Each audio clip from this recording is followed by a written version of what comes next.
What would happen if you play the melody of Happy Birthday together with the melody of Twinkle Twinkle Little Star at the same time and invent crazy harmonies to combine these two melodies?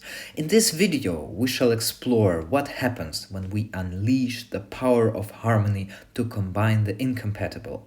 But why are we doing this? First of all, why not? As a musician, curiosity is a very important tool.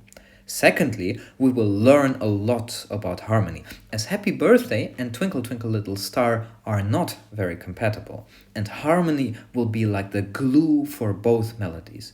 And thirdly, the skill of harmonization is highly important for any musician and highly engaging for any listener. In my lectures and masterclasses, I often talk about melody. Especially for pianists, this is a very difficult topic. But initially, when I started playing piano, harmony has always fascinated me. Think about it. Harmony can transform the most boring melody into something meaningful. Take this old lecture with Bernstein as an example. Here he talks about Beethoven's 7th Symphony and demonstrates how harmony transforms a boring melody into an interesting one. This is one of the most unremarkable melodies ever written. One of the most famous, but you couldn't call it a melody, could you?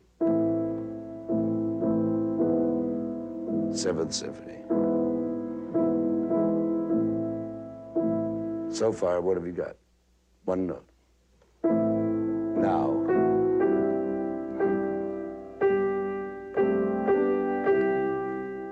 So let's harness the power of harmony to glue two completely unrelated melodies together. In this lecture, we will first talk about both melodies, and then step by step bring them closer together rhythmically and harmonically. So, first of all, let's have a look at both melodies, just in case you're not familiar with them. Let's listen to Happy Birthday first.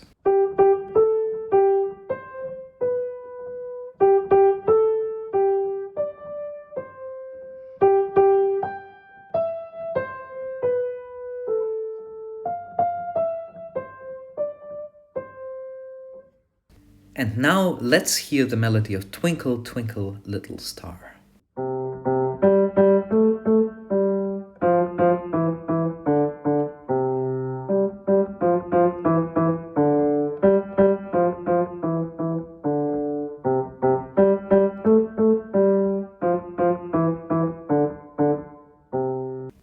Of course, both melodies have been transposed to C major. As Happy Birthday starts on the 5th, it has to start on the G to stay in C major. Twinkle Twinkle Little Star can remain starting from C as it starts on the root note, so C in C major. We are directly presented with a problem because both melodies are incompatible rhythmically. To remedy that, I have made the long note of Twinkle Twinkle Little Star slightly longer, so 3 beats, to make it fit into the tertiary bar division of Happy Birthday. It is because in Happy Birthday we usually count to 3, so in this case I decided to write it in 3/4. Twinkle Twinkle Little Star is normally written in 2/4 or 4/4, hence it has been adapted to Happy Birthday. Let's hear how both melodies sound together, first completely naked, without any harmony.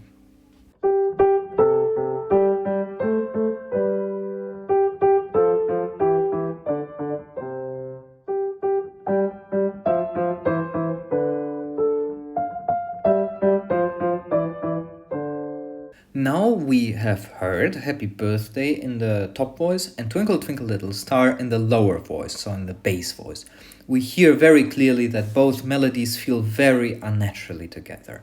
In the end, there is a clear feeling that something didn't get completely resolved. On this place, we can actually put a very interesting chord. I already have an idea for later. We'll get back to this spot later. To make it more fair, later I've turned it around, so with Twinkle Twinkle Little Star on the top and Happy Birthday on the bottom.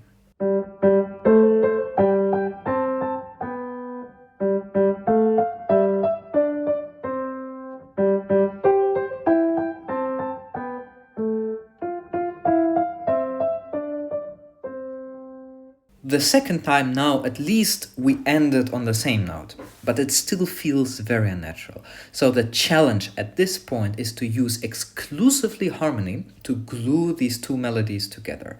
That means that now we will have to leave these two melodies as they are and not change anything about them anymore.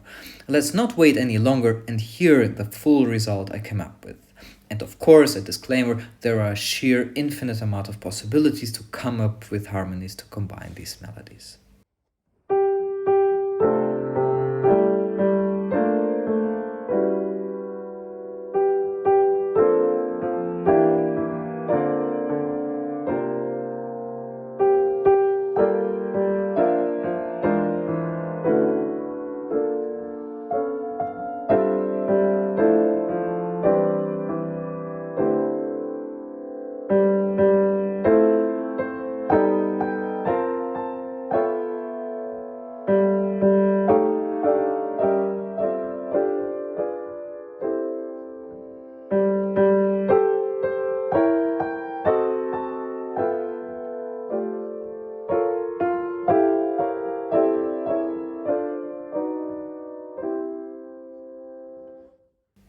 So what about the special spot I mentioned earlier?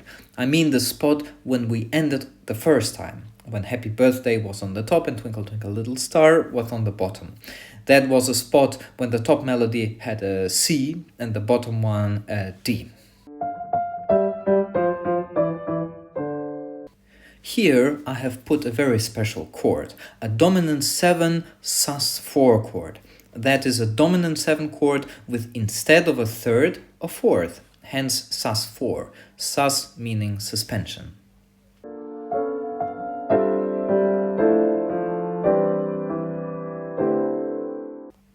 Earlier, I've already talked about this chord in one of my earlier videos. That was the magical, unresolved / suspended chord, but in a different key and with a different voicing, with which both the composers Chopin and Scriabin used.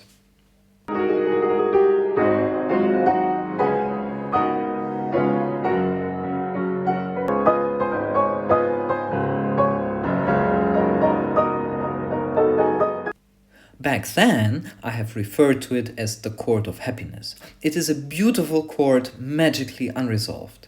At this spot, it fits perfectly as it glues these two notes together, preparing us for the continuation of the reharmonization, where both voices switch places and roles, as the top, the soprano, and the bottom, the bass voice.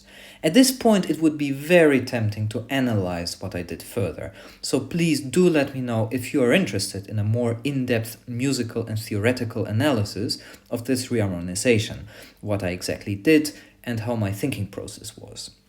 Then I shall post another video diving into the depth of music theory and harmony. So what are our conclusions after all this? We see that harmony helped to combine the incompatible. And guess what? Music is not the only field where harmony can be the link between two or more elements / factors which are difficult to combine. Harmony is to sound what color is to light.